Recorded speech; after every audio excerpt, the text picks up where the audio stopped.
Senator Tammy Duckworth just delivered a devastating indictment of the Iran war's cost. She said President Trump's illegal war of choice is likely to balloon past $35 billion in just 14 weeks. That is more than the administration's entire FY 2027 budget request for the State Department. She said this administration insists on using military force as a first resort instead of a last resort, no matter the deadly cost. And frankly, this administration insists on using military force as a first resort instead of a last resort, no matter the deadly cost of self-defeating impacts. She pointed out that Saudi Arabia denied U.S. basing and overflight. She said the Strait of Hormuz is worse off today than before the war. Secretary Rubio tried to pivot to diplomatic successes. Duckworth did not let him. She yielded back. Rubio said she did not ask questions. He said he wanted to answer. He did not answer the cost question. Let's watch. Thank you, Mr. Chairman. Secretary Rubio, I trust you're familiar with then CENTCOM Commander and future Secretary of Defense Jim Mattis's famous quote about the importance of funding our foreign policy apparatus. In 2013, in response to a question from the now chairman of SASC, General Mattis pointed out that if you don't find, and I quote him, if you don't fund the State Department fully, then I need to buy more ammunition ultimately, end quote. Unfortunately, despite his service in the first Trump administration, the second time around, you seem to have taken the message as a blueprint rather than as a warning. The budget that you're presenting today cuts the State Department by about a third, after you previously tried to enact steep cuts and eliminations last year, many of which were already rebuked by Congress on a bipartisan basis. Time and again, this administration uses our military as a first tool of choice, manufacturing new crises and new conflicts that worsen the situation for folks abroad as well as for American people back here at home. And now you're here to justify a budget request that further undermines our diplomatic apparatus, the tools and professionals that are critical for not only preventing crises before they begin, but those who will be responsible for negotiating our way out of Trump's war of choice in Iran and whatever other nightmares he dreams up with. So based on how this administration has conducted itself for the last year, our adversaries are learning that the United States is not a reliable negotiator. They're learning that we will quickly turn to using force before working to alleviate crisis points and prevent war. I'm very concerned that in turn increases the risk of our adversaries jumping to use force first, increasing risk to American citizens and American interests around the world. We saw that instinct for the military option in the Caribbean and in Venezuela. And now we're seeing threats of it in Cuba while we're still engaged in the Middle East, where President Trump is blowing a shocking amount of money and failing to uphold his solemn duty to put our service members at risk only for the most serious and imminent national security threats to American people. Mr. Secretary, you also wear the hat of a national security advisor. So with both that hat and as Secretary of State, do you agree that this administration has spent more on Trump's war in Iran than you are requesting today for this entire State Department budget request? Yeah, I can't speak to the Department of War would have to speak to you about the money and what they calculate are the costs. I can't give you an accurate answer on that because that's not the thing that I look at. I would think you would have some insight because you are our national security. Well, I've seen the testimony that Secretary Hegseth and others have conducted in front of their oversight committees, but I just can't. I don't want to give you an answer that's not accurate. Okay. So. Well, this week, let me put out some numbers that I have. This week, the cost of President Trump's illegal war of choice against Iran are likely to balloon past $35 billion by the rate from DOD's own May calculations, and surpass your FY 2027 budget request of $35.1 billion for the State Department and related programs. That's an astonishing figure, worth repeating. In just 14 weeks, President Trump will have blown through as much, if not more money in Iran than he thinks Congress should spend on U.S. diplomacy for the entirety of the next fiscal year. This administration's distorted priorities have unfortunately revealed some stark lessons for our allies and partners as well. The United States' use of force first will make them less secure as they'll be caught in the crossfire, left scrambling to protect themselves and their people. Mr. Secretary, do you agree that under Operation Epic Fury, our allies and partners in the region have expressed concern about their security and the threats that followed from this administration's uncoordinated actions? No, I think our allies in the region have been very cooperative. Some obviously very aggressively cooperative, like the UAE as an example. Kuwait's been fantastic. Obviously, no country likes to have their oil and their energy infrastructure hit, but I think it's a reminder to them of the threat that Iran poses. And the one lesson when this is all said and done is it's reminded them of, despite all the friendly talk that you've seen in the past, how dangerous Iran is to their own interests, how the billions of dollars Iran has spent, despite sanctions. Iran found the money to build drones and rockets. Okay. And luckily, we've taken a lot of them out, but they still have some, and they still have the ability to launch. My question is about our allies in the region expressing concerns, because, you see, public reporting in early May revealed that Saudi Arabia denied U.S. basing and overflight related to Trump's ill-conceived plan to escort ships through the Straits of Hormuz, and they're still not supportive of this risky tanker escort plan, and the Strait is still worse off today than it was before Trump initiated this war. And that doesn't even touch on the wider global lessons being learned by our allies and partners. Yeah, we don't face any... From the Shangri-La dialogue, where I heard from folks across the Indo-Pacific and especially in Southeast Asia, who are being hit hard by the same rising energy costs that are devastating American communities.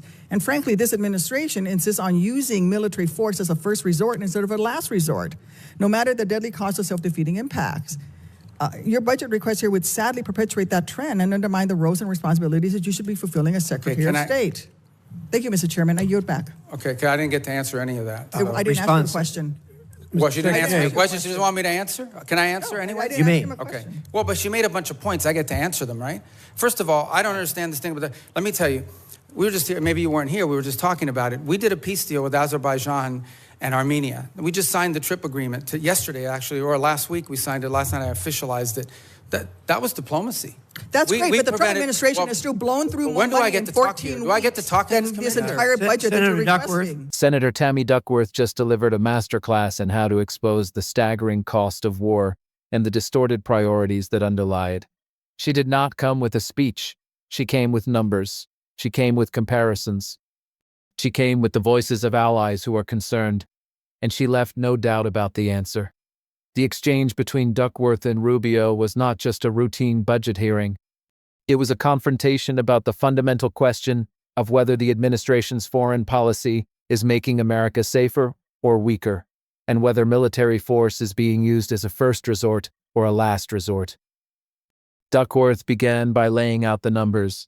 She said the cost of the Iran war is likely to balloon past $35 billion in just 14 weeks. She pointed out that this is more than the entire FY 2027 budget request for the State Department. She repeated the figure for emphasis: 14 weeks, $35 billion, more than diplomacy for an entire year. The contrast is stark. The administration is spending more on one war in a few months than it thinks Congress should spend on diplomacy for the whole country for a whole year. That is not a budget. That is a choice. It is a choice to prioritize military force over diplomacy. It is a choice to prioritize war over peace. It is a choice to prioritize conflict over cooperation. Duckworth called it a distorted priority. She was right. The numbers are not just abstract figures. They represent real money that could have been spent on diplomacy, development, and programs that prevent wars from happening in the first place. They represent real money that could have been spent on education, healthcare, and infrastructure at home. They represent real money that is being spent on bombs instead of bridges. Then Duckworth turned to the allies. She asked if our allies in the region have expressed concern about their security. She pointed to public reporting that Saudi Arabia denied U.S. basing and overflight. She said the Strait is worse off today than before the war. She said allies in the Indo-Pacific are being hit hard by rising energy costs. She said this administration insists on using military force as a first resort instead of a last resort. She said it does not matter the deadly cost or self-defeating impacts. She yielded back. She made her point. The allies are not just concerned, they are actively resisting. Saudi Arabia denied basing. The UAE is cooperating, but others are not.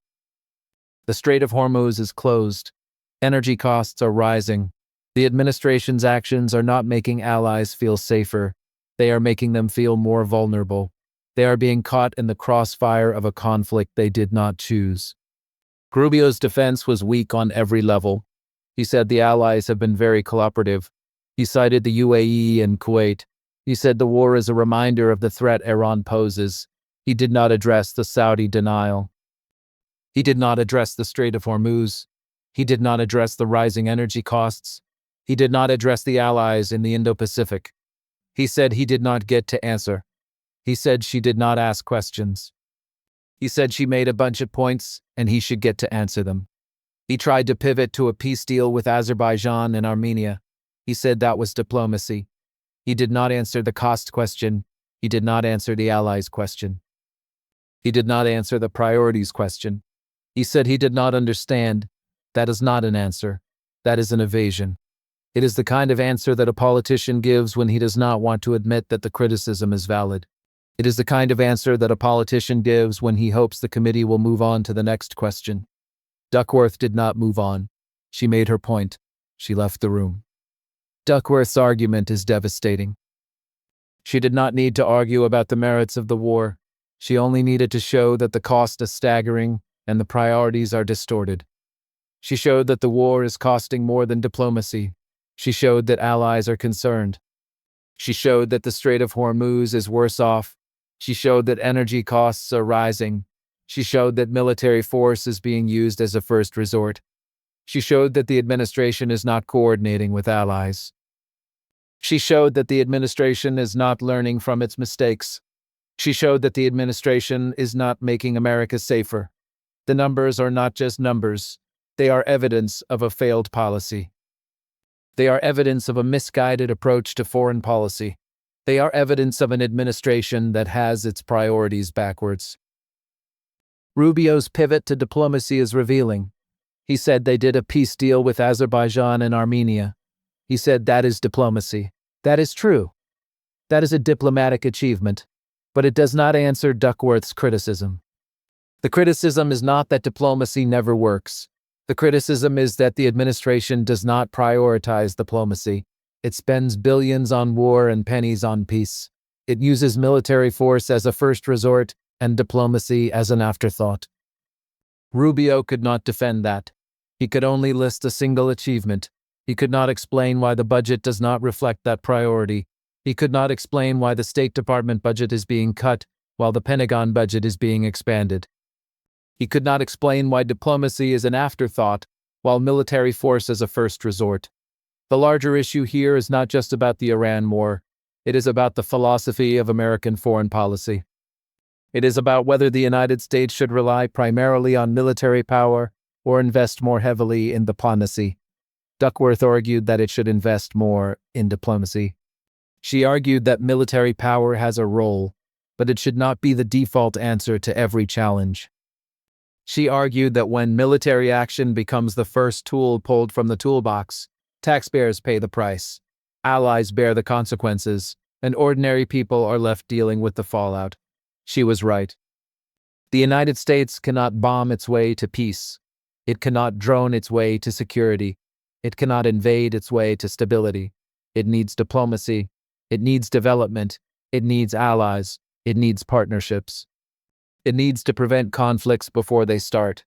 Rubio argued that the war is a reminder of Iran's threat. He argued that allies had been cooperative. He did not argue that diplomacy should be prioritized. He did not argue that military force should be a last resort. He did not argue that the budget should reflect a balance. He argued that the war is necessary. That is a different argument. It is not an answer to Duckworth's criticism. The administration's approach to Iran is a case study in the failure of military-first foreign policy. The war has not made America safer. It has made the region more unstable. It has closed the Strait of Hormuz. It has driven up energy costs. It has alienated allies. It has cost billions of dollars. It has killed innocent people. It has not achieved its stated objectives. Iran still has missiles. Iran still has drones. Iran still has the ability to threaten its neighbors. The war has not eliminated the threat. It has made it worse. Duckworth understood that. Rubio did not. The hearing ended without Rubio offering a meaningful defense. He sat there. He listened. He deflected. He said he did not understand. He said he did not get to answer. He said she did not ask questions. He listed a peace deal. He did not answer the cost question. He did not answer the allies question. He did not answer the priorities question. Duckworth had done her job. She had held him accountable. She had exposed the contradictions, and she had made it clear that the American people deserve better. The question now is whether anyone will act on it.